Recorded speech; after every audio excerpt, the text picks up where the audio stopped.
प्रभाव साक्षी news network पर आप सभी का स्वागत है। उपराष्ट्रपति चुनाव के लिए मतदान का काम तेजी के साथ जारी है। प्रधानमंत्री नरेंद्र मोदी ने सबसे पहले मतदान किया, उसके बाद केंद्रीय मंत्रियों ने मतदान किया। कांग्रेस अध्यक्ष मल्लिकार्जुन खड़गे मतदान कर चुके हैं, राहुल गांधी, प्रियंका गांधी वाड्रा इत्यादि मतदान कर चुके हैं। और विपक्ष जो कि अपनी जीत के प्रति आशान्वित नजर आ रहा था, एक दिन पहले ही उसकी जो संभावनाएं हैं वो तब धूमिल होने लगी थी जब बीआरएस ने और नवीन पटनायक ने ये कह दिया कि हम एब्सटेन करेंगे, यानी मतदान से दूर रहेंगे। तो एनडीए का जो आंकड़ा है, मुझे लगता है कि जिस तरीके से मतदान चल रहा है और जो चीज़ें, जो रिपोर्टें बाहर आ रही हैं वो दिखा रही हैं कि जीत का जो आंकड़ा है वो 2017-2022 से भी आगे जा सकता है, क्योंकि एनडीए पूरी तरह मजबूत है।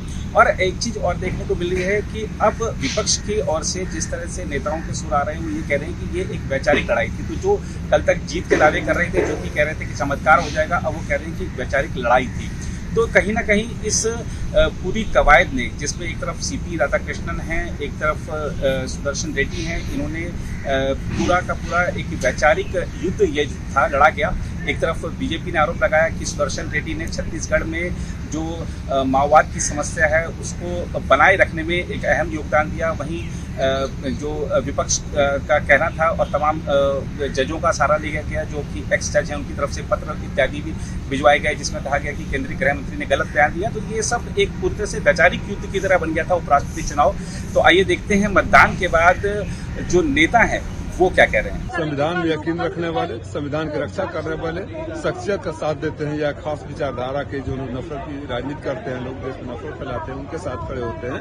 उनके पास मौका है, संविधान की रक्षा करें, संविधान के साथ देने वाले व्यक्ति को अपना वोट दें और इंडिया गठबंधन के उम्मीदवार को जिताएं। पहले जो लोग एनडीए के साथ थे वो लोग भी आज बाइकाट कर रहे हैं, जैसे बीजेडी हो गया, अकाली हो गई। इंतजार करिए, कुछ दिनों बाद ये ताश के पत्तों की तरह भरभराएंगे और अहंकार और झूठ के बोझ से दबी एनडीए सरकार अपने आप गिर जाएगी। धन्यवाद। लेकिन ये वोट तो अंतर आत्मा के उस पर पड़ता है, और दूसरा पूरा देश ही जानता है कि भारतीय जनता पार्टी इस्तेमाली पार्टी है। पहले इस्तेमाल करो फिर बर्बाद करो, पहले इस्तेमाल करो फिर बर्बाद करो। वही हमारे वाइस प्रेसिडेंट जो खोए हुए हैं उनके साथ भी यही हुआ। देखिए, आप भी अपने दिल से पूछेंगे तो आपका दिल भी कहेगा एनडीए उम्मीदवार भारी मतों से जीतेगा, उसी तरह जैसे सूरज का पूरब में उगना पश्चिम में डूबना। जीत सुनिश्चित है। अब इंडी गठबंधन के जो उम्मीदवार हैं उनको वोट क्यों देगा? अभी ही उनके करनी और कथनी में अंतर है।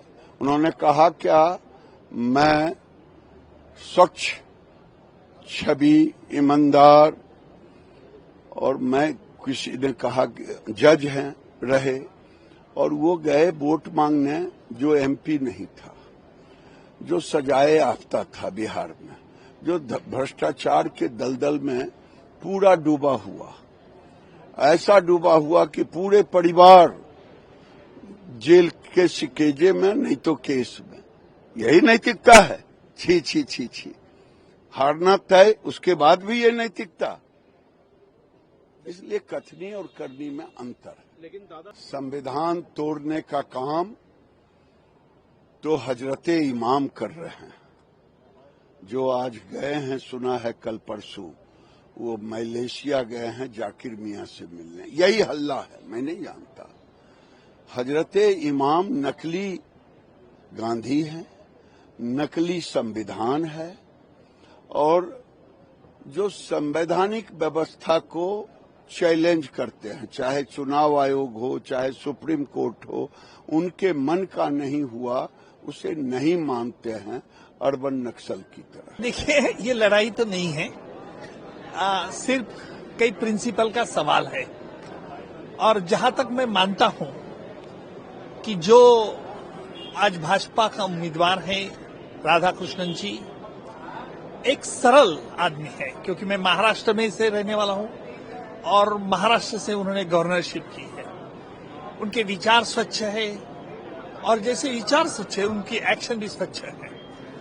मुझे तो लगता है कि ये भारी मत से चुन के आएंगे, क्योंकि इनका जो काम है इनको वही जीत दिलाएंगे। देखिए, आपने ये भी सोचा होगा कि विपक्ष किस प्रकार रणनीति आंक रहा है। पहले तो उन्होंने ये रणनीति चलाई थी कि क्रॉस वोटिंग होने वाला है, फिर आप ये रणनीति चला रहे हैं। मुझे याद आती है जब सेकेंड वर्ल्ड वॉर में हिटलर का जो ब्रॉडकास्टिंग मिनिस्टर था गोबेल्स, इसी प्रकार का प्रोपेगेंडा करता था ताकि लोगों में दिशा बोले। लेकिन मुझे पूरी उम्मीद है कि हमारे सांसद बहुत होशियार हैं और इतना शांततापूर्वक आज उन्होंने वोटिंग डाला है, तो मैं नहीं मानता कि विपक्ष की रणनीति सफल होने वाली है। दूध का दूध और पानी का पानी आज शाम तक अपने को देखने को मिलेगा।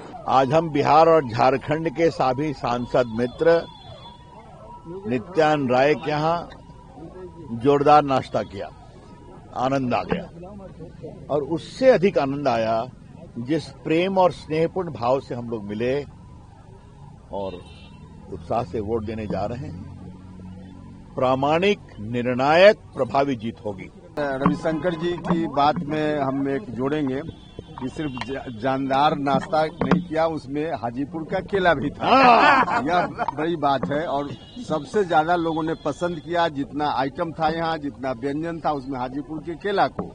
तो इस बात के लिए नित्यानंद जी का बहुत बहुत बहुत धन्यवाद हम लोग करते हैं। और अभी जिस जीत के बारे में आप लोग पूछ रहे हैं उसमें कहाँ कोई कंफ्यूजन है।